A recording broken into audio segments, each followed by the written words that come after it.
Talk about your Psalms, talk about John 3:16. Austin 3:16 says I just whipped your ass. You can call this the new world order of wrestling, brother.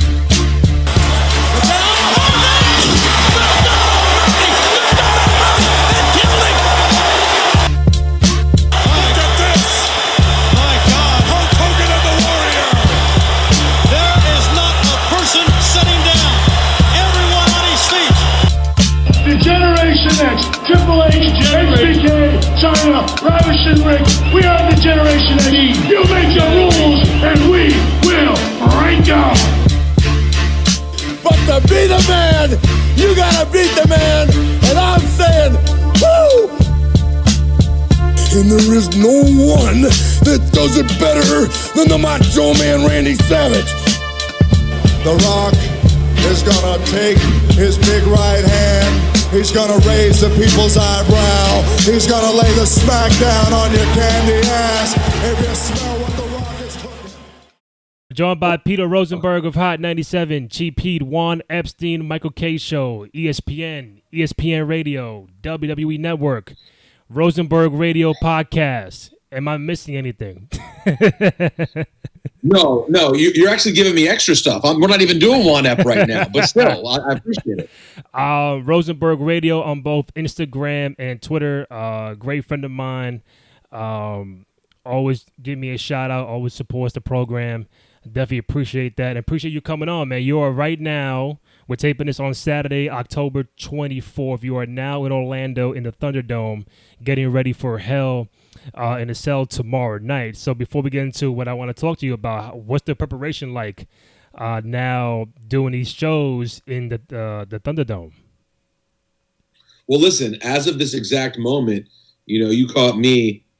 We're recording this 2:30. I got UFC on the screen. Mm-hmm. I got a cold Miller Lite in hand. I'm just enjoying a Saturday.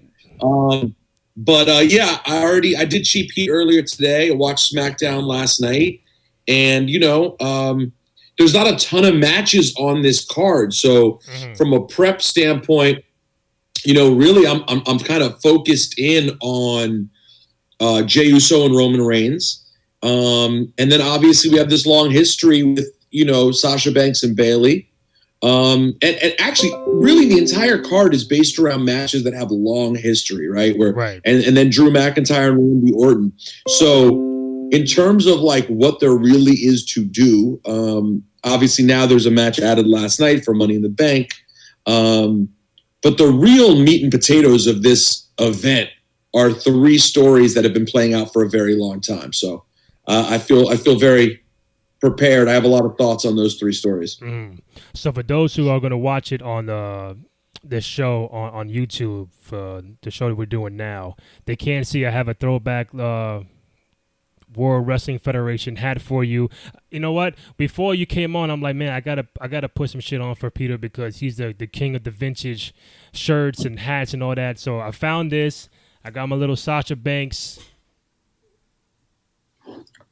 There you go. Shirt on, so I had to come prepared for you, bro. Well, listen, don't worry about preparing. Considering my background, there's a messy bed on one side and a stray banana just sitting on the other side. So don't worry, Randy. I'm the one who looks nuts. You're good.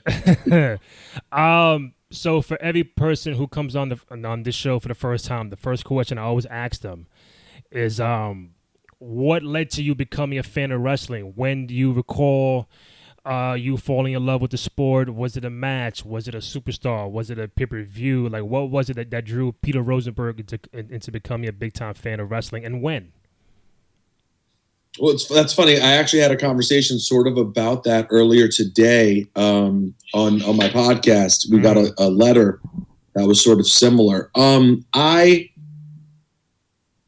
I really think of my fanship starting in 87, build up to WrestleMania III. I don't have one specific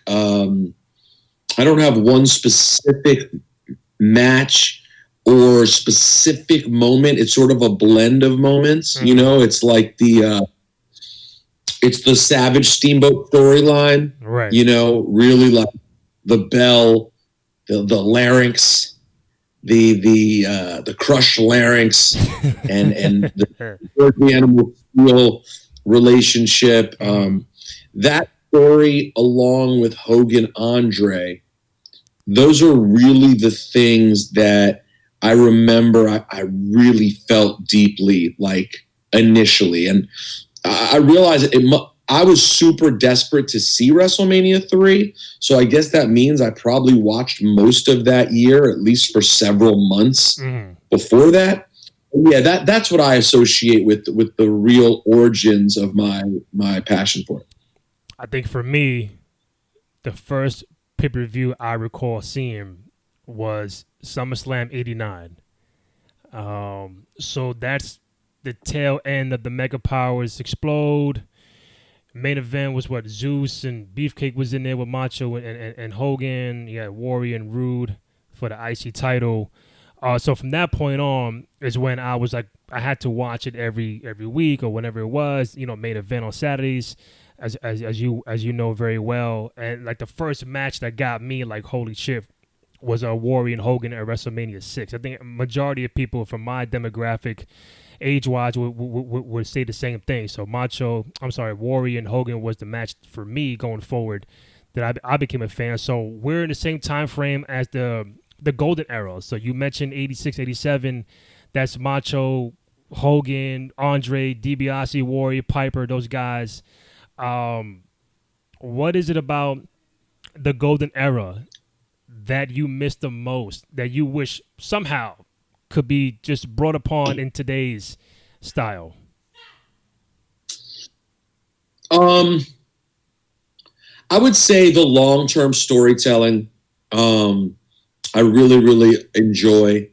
And that was such a, you talk about the Mega Powers, that storyline starts at WrestleMania IV and culminates at WrestleMania V.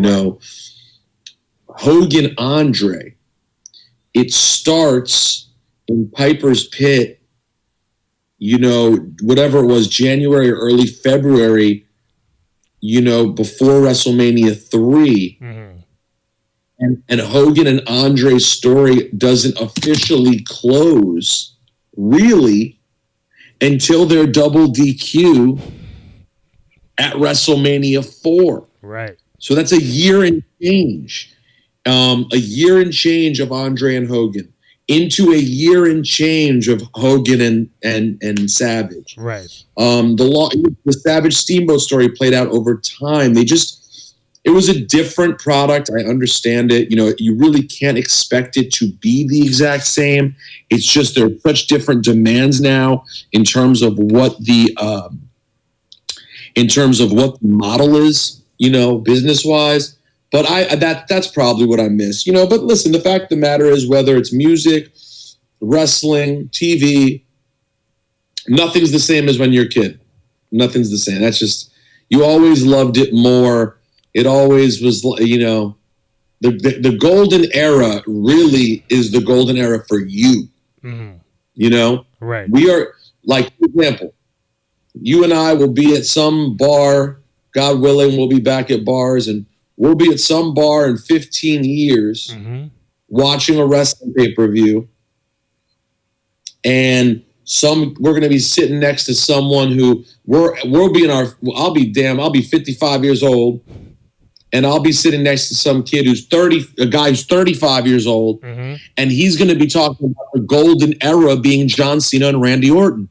True. Very true. That, and they're going to say that, and they're going to mean it. Like, this isn't like when I grew up in the golden era, when it was John Cena and CM Punk, and I'm going to be like, golden era? What? And it's all really based, it's based less on the product and more our own golden era.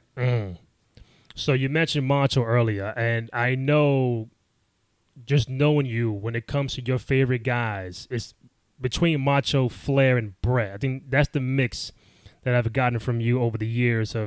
I don't know if I've ever heard you tell anybody, this is my 1A, my 1B, my 1C, but I think it comes down to Macho, Flair and Bret, but I never spoke about Macho on this show yet. So I'm gonna throw tidbits of Macho Man as we go along. So, when did you first recognize Macho Man as a performer, and what gravitated you to liking Macho? Whether it's the promos, it's the in-ring stuff, the character. What grew you to being a fan of Macho Man Randy Savage? Well, I mean, that story was the first story I really was hooked on, and I didn't like him. I was a kid, so I liked Steamboat and hated Savage, but he was just awesome. I mean, he just grabbed you. Everything about him drew me to him. The character, the look, the crazy hair, the athleticism, the little details, the way he jumped over the top rope to the floor and slapped the apron, the elbow, the robes, Elizabeth. It was all it was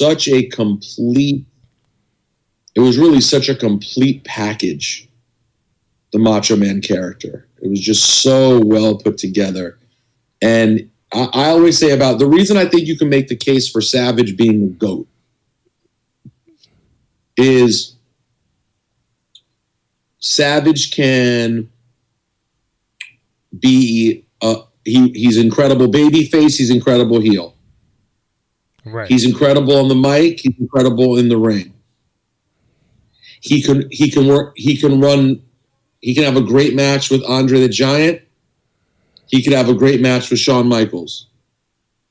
He literally could do everything. Big guy, small guy, good guy, bad guy. It makes no difference. He's just that good. There's literally zero limitation to what Macho Man can do. So I think it's a reasonable. Now listen, he only was the guy for a year or so. But even when he wasn't the guy, and he was the second guy, WWE at that point, their touring model was you had the A shows led by Hogan and the B shows led by Savage. Those B shows still did well. I mean, Savage was the man. He wasn't Hogan, but he was the man. Well, you mentioned WrestleMania III. So, again, people our age are gonna rank WrestleMania III higher than what you see now. And there's always a Mount Rushmore debate with everything in sports. But I've never asked you what's your Mount Rushmore of WrestleManias? I know you probably said 3 is your favorite. But if you had to say, if I asked Peter, what is your Mount Rushmore of WrestleMania cards top to bottom? What would that be? What would that look like? I would say 3, 19. Okay. I know a lot of people don't feel this way. 4. Really? A lot of people don't like the tournament. A lot of people don't like the tournament. I love the tournament. The last spot is tough. I love 18 too. Toronto. Yep, Toronto. And then Seattle at 19. I'm a huge fan. I've grown to have a different appreciation for a lot of them. But I would say those 4 are the ones that jump to my mind right now. But at any given time, I mean, there are specific moments in each one that I think make it that I can. There's like 10. 8 to 10, which you right away can just take out and be like, all right, none of these cards are good enough. But then after that, there's about 25 where I really think they're all good. And then how do you narrow it to like the top 10 and so on? So those 4 popped in my mind. 3, 4, 18, 19. I'm a big fan. I think a general consensus would say 3, 17. Love 17 too. 19. And if you want to pick one recently, most could say 30 or 31. So if you're trying to pick one from every era, that might how it might be. Yeah, no, I think 30 and 31. What's 31 again? That's the one with Seth cashing in against with Brock and Roman Reigns in California. Yeah, that's a good one. That's a damn good one too. But that's what I love about it, is that there are so many. You know, you really do have so many options and eras to choose from, and depending on listen, I used to absolutely rail on 9 and how much I hated 9, and now I've even come with an appreciation for 9. So, yeah, 9, there's a lot to do.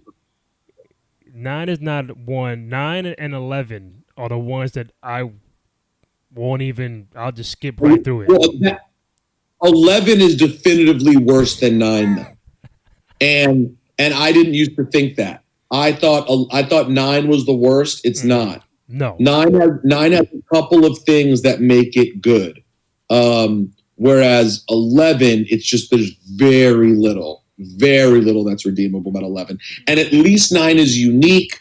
It was outside. It was the debut of Jim Ross. Like, there are things that make it interesting, at least. Lawrence Taylor, that's tough. Oh, yeah. Him and Bam Bam. As your main event, that's tough. And look, you had Shawn and Diesel for the title right before it. Like, why not that be the main event? But I guess I understood in '95 what they were looking for with the big star, NFL star, being in the main event. Where I don't recap WrestleMania 11 at all. 9 is better than 11, but 11 is by far the worst one of all time. Yeah, I think that's very fair. So real quick, back to WrestleMania 3, 33 years ago. Is Macho Steamboat still the greatest Intercontinental Championship match of all time, or did something else surpass that? I mean, listen, I think the ladder match is a conversation. I think Razor and Shawn is certainly right there. The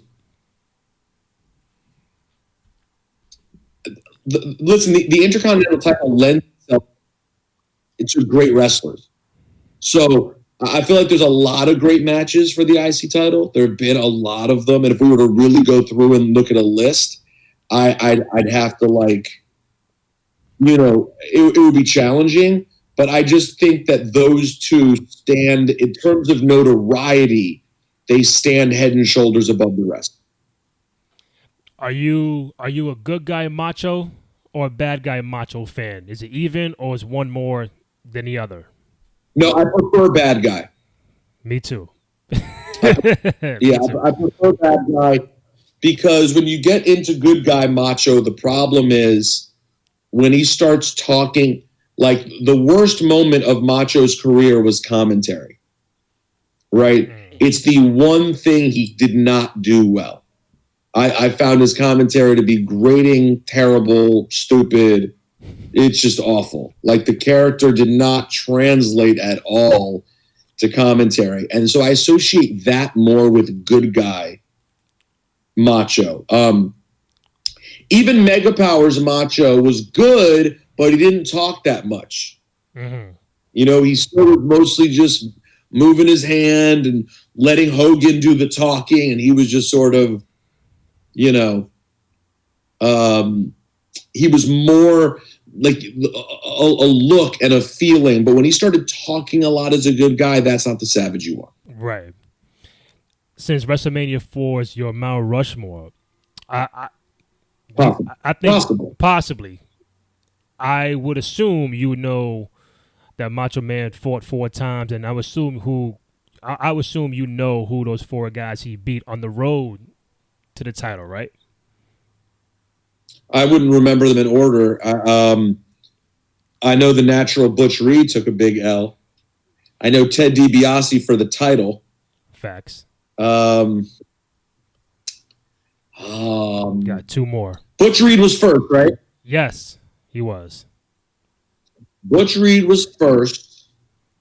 What were the 2 between Butch Reed and DiBiase? I'm going to kick myself here. Hold on. Wow. You can edit if I take too long. Did I stump Rosenberg on a throwback question? Wow. I'm easy to stump. My memories. I'm much better like having information and remembering than pulling it. Remind me, who were 2 and 3? Who was the second one?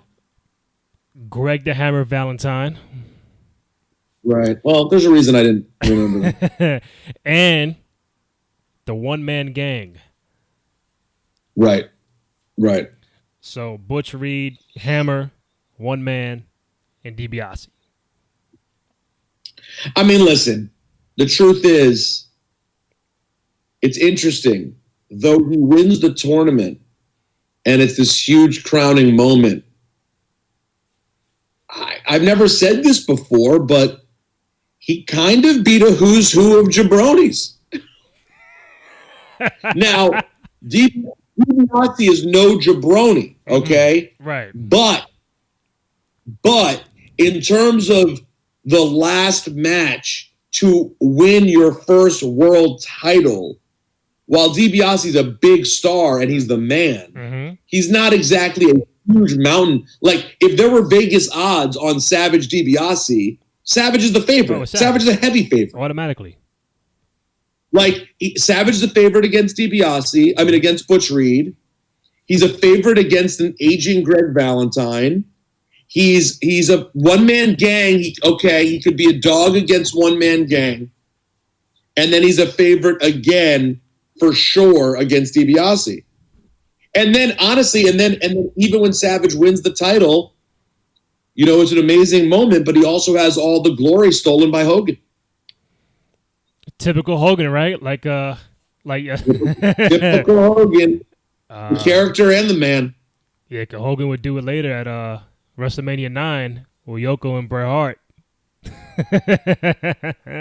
Oh, well, I mean, that's the worst example ever, but that's him. That's Hogan. I like that you might know the story leading to WrestleMania 4 was the fact that, you know, Hogan and Andre had a match at main event a few months prior. There's a dusty finish, and then Andre was the champion, and then he sold the belt to DiBiase, and then Jack Tunney was like, nah, scrap all that. It's vacant, which is cool. But I want to know, in real life, was Hogan doing like a movie or a TV show, and that's the reason why he had to get the belt up? Or was that just a natural wrestling storyline? You know, I feel like the title change, I think the title change there was just to go a different direction. Because Hogan didn't go away yet.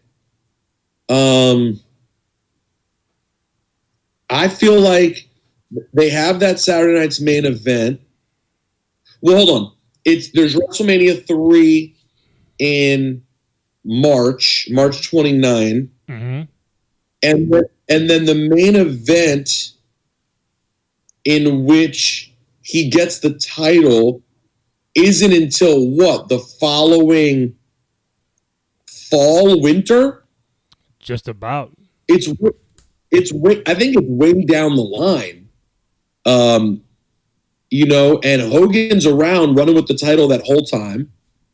And then that setup with Andre getting the title and giving it to DiBiase is only a few months before Mania 4, and Hogan's still in Mania 4, and then they roll right into Mega Powers. February 5th, 1988. So you're talking about a month prior to WrestleMania 4. Right. Like, I felt like he was doing some Suburban Commando, some shit he was doing. That's why but he wasn't gone long enough. No? Yeah, but it's only 6 weeks. Maybe he goes to do Suburban Commando. I don't remember that being the thing, though.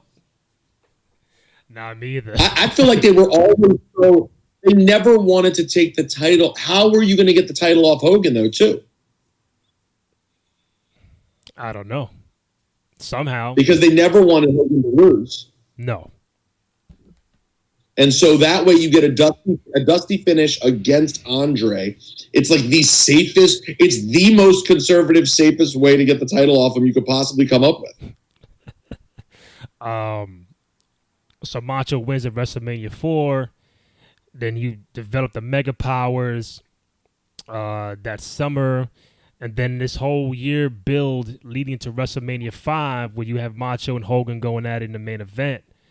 And then, Macho with the paranoia, the Elizabeth storyline, and you got lust for, I see lust in your eyes. And when you look back at it, and you see all these storylines that have happened after, where does the Mega Powers storyline rank for you, and where does the Macho Hogan rivalry rank for you? Because obviously there's so many rivalries, but when you pull the curtain back, there is some real life tension between Hogan and Macho back then. So where do you rank the Mega Power storyline, and what do you rank for you Macho and Hogan rivalry?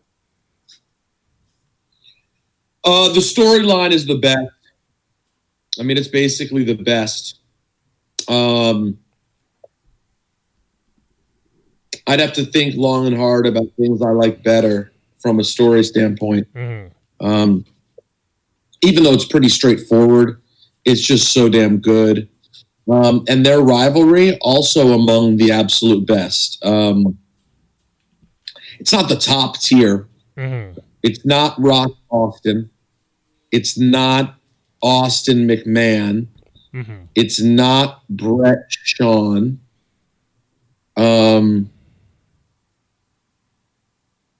It's in that next tier. Only because that story is amazing, but they don't have a ton of stories over time. It played out and that was it. The way that it manifested in WCW wasn't special or memorable, particularly. So it's up there, but it's not the highest level of rivalry, I'd say. How often do you watch WrestleMania 5? Or last time you saw Not as often as I watched 3. Yeah. Yeah, it's not... Actually, I should watch it again soon. It's not in my constant rotation, honestly. I should watch it more, but it's not at the way top, like... If I'm showing someone who may not be a wrestling fan and be like, yo, let me show you what wrestling looks like, I probably show them 3. But yeah, it's a great event.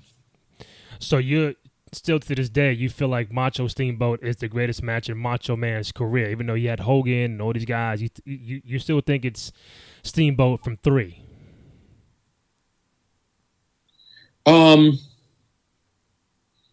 Yeah, I think so. Like that to me, Savage Steamboat at 3, it's perfect. It's a work of art. It's a work of art. It's that's the show. Like, because you have 2 things you can show people from 3. You have the work of art that is that match and the false finishes and just how beautifully done that match is. And then there's also sort of the crowd, the energy around Hogan Andre, which shows another side. Because the crowd isn't nearly as into Savage Steamboat as they are into the main event, obviously. So so you get to show both, like the beauty of the wrestling of Savage Steamboat, and then the incredible sort of pomp and circumstance of the crowd, etc. in Hogan Andre. How often do you think about the fact that WrestleMania 4 and 5 were in the same building back-to-back years, Trump Plaza of all places? You can't do that nowadays. You can't, hey, we're in Tampa this year, and hey, guess what? We're in Tampa next year. Just imagine, like, I don't know why it was back-to-back years in the same building. I assume there's a reason why, but do you ever think about why 4 and 5 was back-to-back at Trump Plaza? Well, I mean, I think it was just the deal they came up with at the time. They got a good deal, I think, from Trump and from New Jersey or whatever. And obviously it was a different kind of event then. They were still... The weird part to me, the weirdest part about it being in Trump Plaza for 4 is that at 3, they had done 93,000 outside. So that's the weirder part, is that you go from one is inside, 2 is inside in 3 different arenas. 2 is inside in 3 different arenas. 3 is at the Silverdome in front of 93,000. And then 4, they just drop down to whatever, 19,000 at Trump Plaza. That's the part that's sort of weird. And then 6, Toronto, outside of Jace, you know. So it's just weird. Their path to eventually being a stadium show is a weird path. You know, you had the Hoosier Dome. You have Vegas, which is weird. Then back to the Garden at 10. You know, 11's inside. So like all indoors, all the way up through, you know, the mid-teens. And it really doesn't become an every year stadium event until after 20 at the Garden. Do you know the last WrestleMania, not this year with the PC, I don't count that, the last WrestleMania to be held indoors in an arena before the stadiums? Do you know that one? It wasn't the Garden? No. You're close. We're in that area, but not 20 in the Garden. You're close. Boston? Boston's before 14. That was 14. No, Detroit's Ford Field. You're very close. You're very close. The one before that. Oh, L.A. 22, Chicago. Rosemont. 21. I forgot. I got that all wrong. 20's the Garden. 21 is L.A. Yeah. Which is inside. And then 22 Chicago is inside also. Yeah. I forgot about that completely. What building was it in? Allstate? The Rosemont Horizon, Allstate Arena. Yeah. Yeah, that's so weird. It's bizarre to think about that. I literally in my mind was like, oh yeah, 20 was the last one. No, 21's LA big time. And then 22. So 23. 23 was They don't eventually settle into an outdoor space, and it always is going to be a stadium until 23. That's wild. And you mentioned 21, which is another WrestleMania that people might look at as top 5, top 7, whatever. That's the one I forgot. WrestleMania 21 in LA. That was tough. 21's a fun one. Yeah. 21's fun. I like 21. Real quick, so after WrestleMania 5, Macho goes into this Macho King character. He has Sherry by his side. He breaks up with Elizabeth. Yep. And so him and Hogan go in their separate ways. Hogan gets the Warrior at 6. Macho Man, I think, is in a mixed tag match with Dusty Rhodes and all that kind of stuff. Were you ever a fan of the Macho King persona? Oh, yeah. I thought Macho King was great. I mean, you know, Sherry's one of my all-time favorite talents. Savage, one of my all-time favorite talents.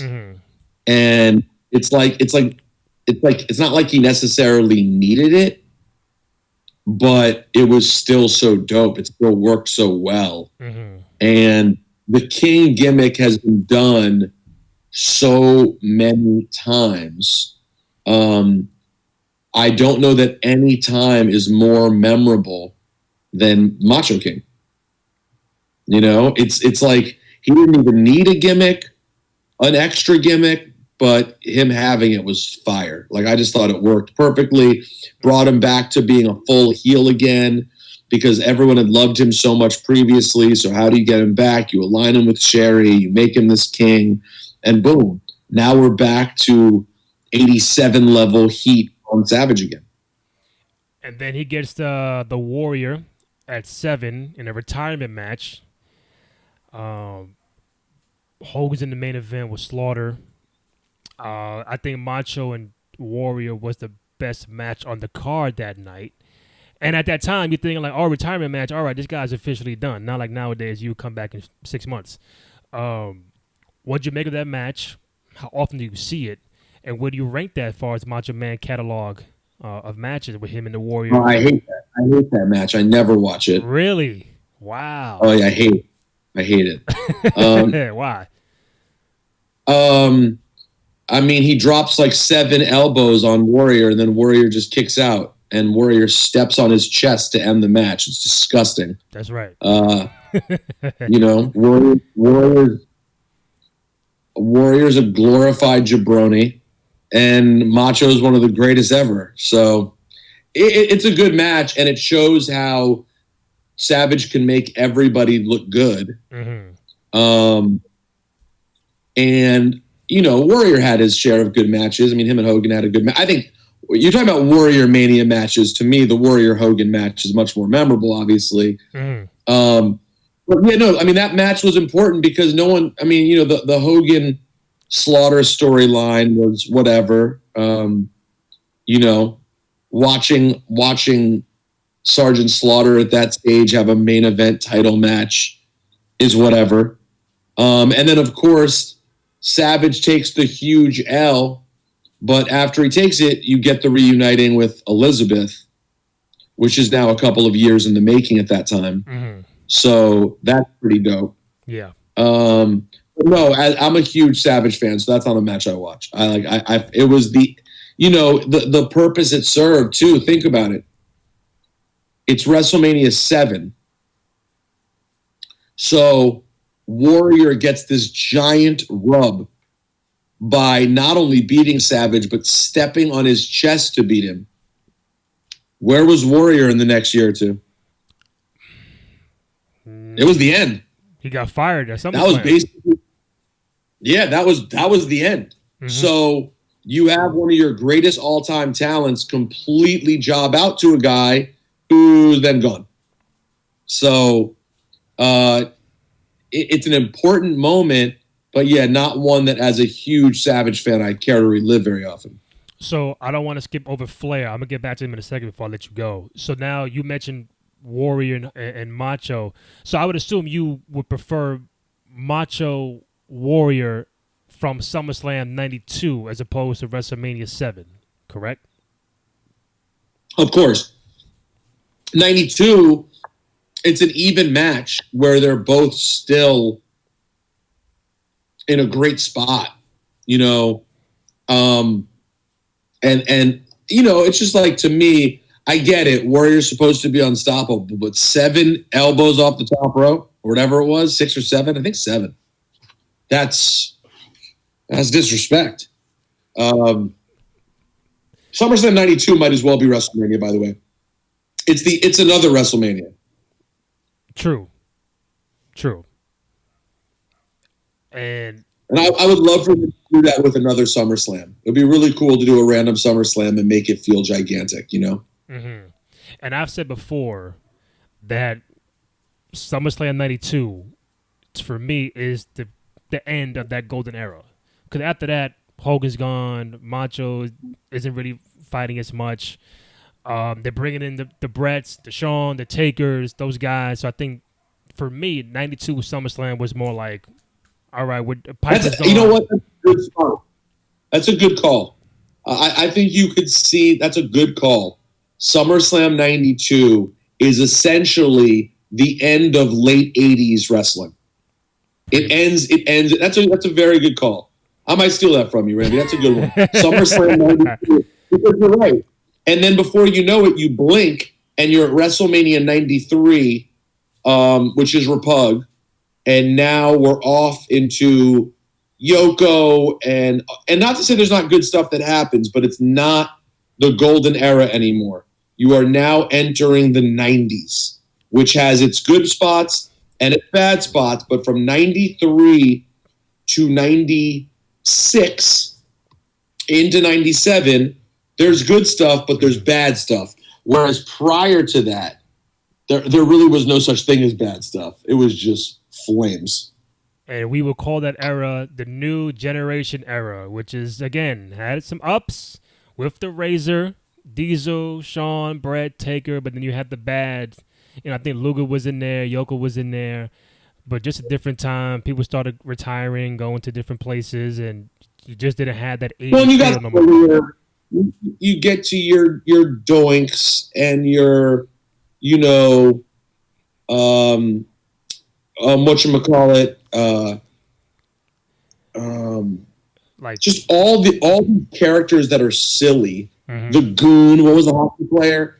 And yeah. You get into a different sort of Brooklyn brawler.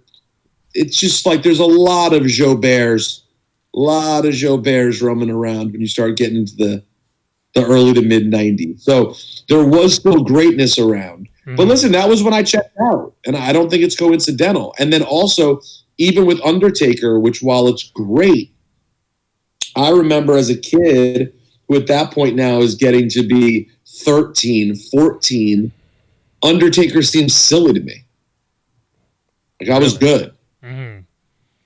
Wow. Like, as a 14-year-old, that version of Undertaker, like, I'm the Undertaker. It was like, all right, I'm good. Like, I'm gonna watch these rap videos. So you checked out before the Attitude Era?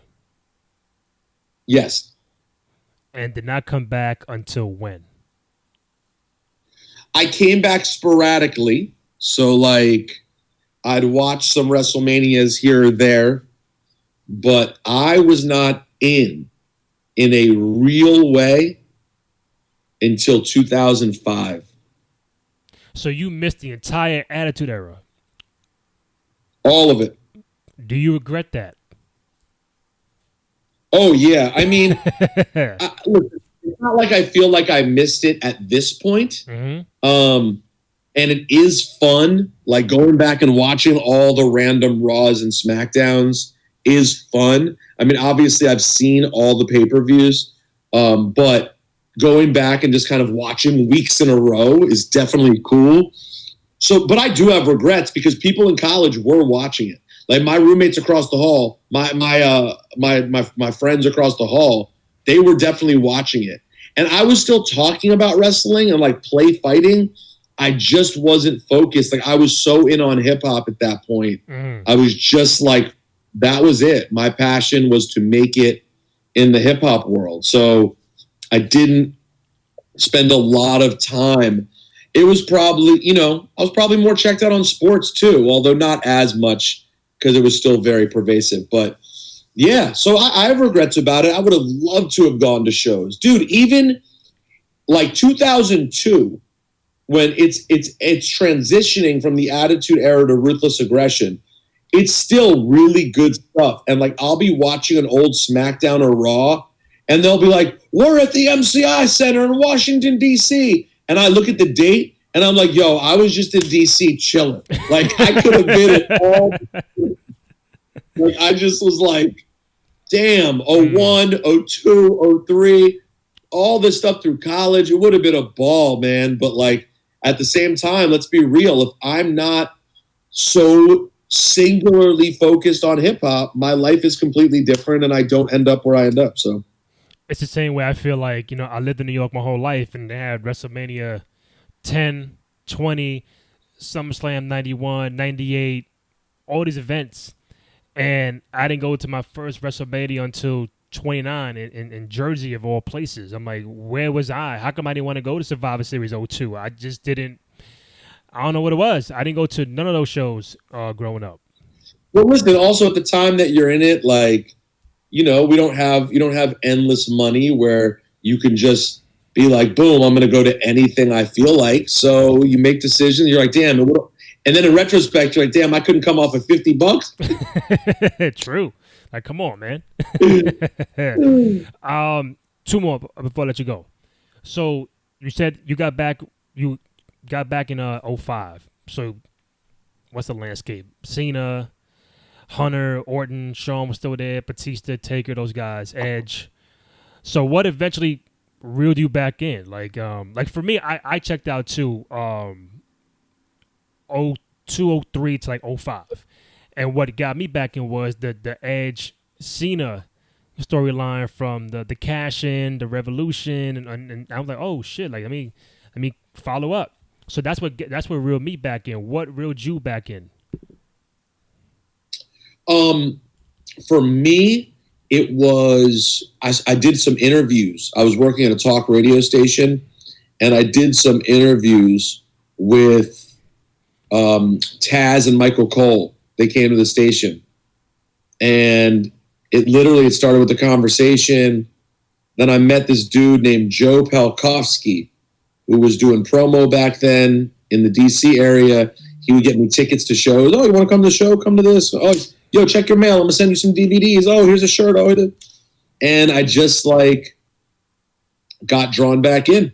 And then I heard Cena, heard him using hip hop. I was like, oh, that's tight. There's a hip hop guy now. Okay. Mm-hmm. And that was it. In 05. And then I sort of went down the path, and it got deeper and deeper.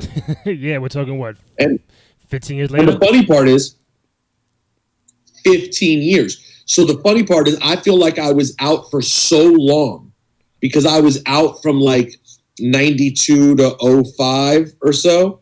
I've been back for longer. True. Yeah. Like, I can't believe how long I've been back into it, But the funny thing, I just thought about this when we were talking. If I hadn't left to pursue hip-hop as hard as I did and find the success I had, I wouldn't have ended up being able to be in the place I'm in now where I'm going to work there tomorrow.